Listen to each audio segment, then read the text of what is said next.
Hey everyone, of the craic! Happy St. Patrick's Day! Hoje é o dia do santo da Irlanda, São Patrício. A gente tem que comemorar. Como? A melhor maneira é tomando uma. Hoje nós vamos aprender como que a gente põe uma lata de Guinness numa pint, no copo, na medida pint. Então vou ensinar para vocês em inglês, né? First, we get the can of Guinness. We open it. Smell. We open it. Wait 2, 3, 4 seconds. Then we get the glass, a clear glass.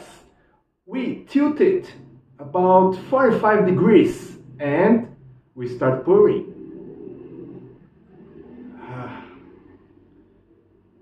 Wonderful.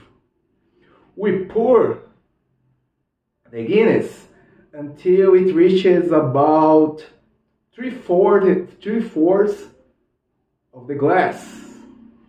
Okay? About it. Okay? We wait for the surge to settle. Tá? Surge é essa parte branca aqui, a parte que fica um pouco... Parece que está uma revolução aqui dentro do copo. Acaba sendo um pouco do gás da cerveja, da Guinness. We wait it a little bit, it settles, then we finish pouring. And see?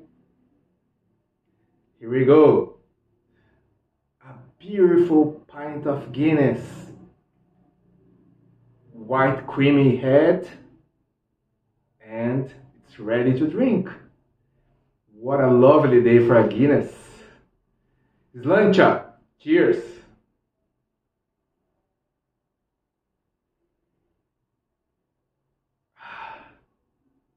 See you guys. Bye. Enjoy St. Patrick's Day.